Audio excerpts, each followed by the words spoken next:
بسم الله الرحمن الرحيم. الحمد لله رب العالمين الرحمن الرحيم مالك يوم الدين، وبه نستعين على أمور الدنيا والدين. وصل اللهم على نبينا محمد وعلى أهله وأصحابه أجمعين ومن تبعهم بإحسان إلى يوم الدين. أما بعد، أيها الإخوة والأخوات، السلام عليكم ورحمة الله وبركاته.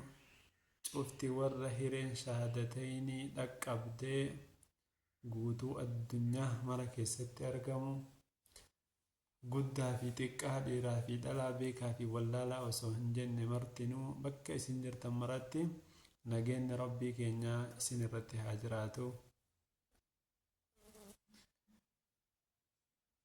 إن شاء الله ربين كنا سبحانه وتعالى آيات إساء قرتي كبجما كيستي كبدين سيسا فنجر كججيرا من سيسا كيرتي ججيرا مون إساء فنجر كحكمون لاكمون إساء فنجر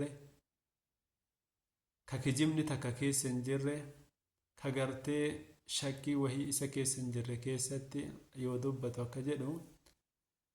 يقول الله ربنا العزة والجلال في محكم تنزيله: أفحسبتم أنما خلقناكم عبثا وأنكم إلينا لا ترجعون. سني يادني سني وني نتي أمني قرتي دجي دنيا كان كيست إسن أرقم سيفنف بلاشم هانياتني لقدني أتالتني أكفيتا تاتني دنيا كان الرأك قلتنيف bilaashuma kana isin uumnee dachii kana keessatti isin argamsiifne jettanii yaaddani. Akkuma kana gartanii gaafa dachii duniyaa kanarraa godaantan illee gara keenya waan hin deeffamne seetanii yaaddanii.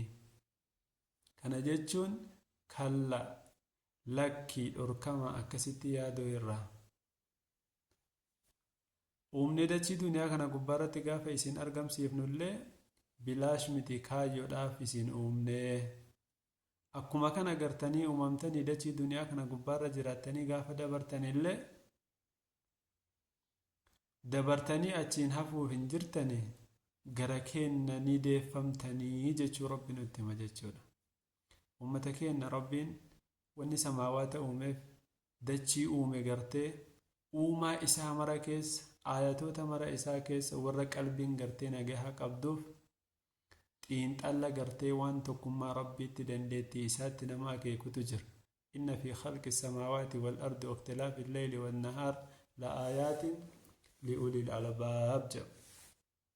Uumaa samaawaataa fi dachii kana keessatti wal jijjiirraa wal bakka bu'insa halkanii fi guyyaa kana keessatti aayaata mallattoo gartee tokkichummaa rabbiitti nama akeekutu jira. Eenyuuf? warra qalbiin jaraa nagaa qabduuf banaa taate, warra qalbiin hin cufaminiif jechuudha. Yoo ilaallu buleen kenna sooshaal miidiyaa kanaa wal qabatee islaamummaan nama hedduudhaa maqumatti gabaabbatte jechuudha. Ahmad, Muhammad, Khadiijaa, Faaximaa, Saaraa kanneen achumatti raawwate jechuudha. Rabbiin gartee uumaan rabbii keenyaa ayatonni rabbii keenyaa tokkichummaa rabbii kaayyoo uumamaa gartee nutti garsiisaan jiru. Nama hedduu yeroorra caaltuun baatiin ramadaanaa gaafa sheexaanni keessa hidhamu isarra dhufa uumaan jijjiiramu bakkuma san jira. Garii namaa guyyaarraa rabbiin kenna guyyoota takka baatirraa baatii guyyaarraa guyyaa caalaa godheet jijjiiree fidu keessa nama haalli isaan jijjiiramne warra haalli isaan jijjiiramne sooshaal miidiyaa kanarraa akkasuma dhiitaa maalaa yaa'anii oofaa gartee akka waan uumameef wahii hin qabne bilaashuma uumamee taa'aa oolutu jira jechuudha. Ummata keenya wamal hayaatu duniyaa illaa mataacul guruur.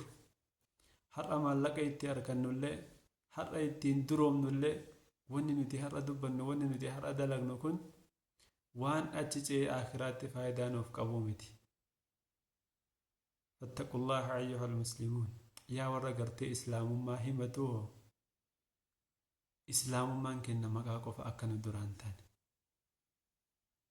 هذه من قرى ربي كنت مال تعالى بي بني أكس قوني ونتي قوني caffaruma malee waama gartee sana oofuu malee gaafa rabbiin carraa nuu fidu gaafa guyyaarraa guyyaa irra caalaa fidu haa ta'u miidiyuma gubbaattu haa ta'u keessatti maal qaba yoo rabbumaan kadhatu asarrumaan gartee diinaa yoo nurraa mul'ate maal qaba haalli nuti maal taabtaabii laayikii sheerii viidiyoo laayikii mana guddisuu fooloo maarree ajandaa kanaa sanaa maalii kanaaf obboleeyyan kiyya akkan shawwadamne akkan gowwoomne yeroo kanatti haa fayyadamnu carra rabbi nuu kennetti haa fayyadamnu haa jijjiiramnu warra jijjiiramaa haa taanu qur'aanni yoo nutti himamee yoo hin jijjiiramin imaana nuti himannuuf islaamummaa nuti himannutu rakkoo qaba jechuudha daawwaan nutti godhamee yoo hin jijjiirin islaamummaa keenyatu rakkoo qaba jechuudha deebinee of duuba ilaaluu qabna jechuudha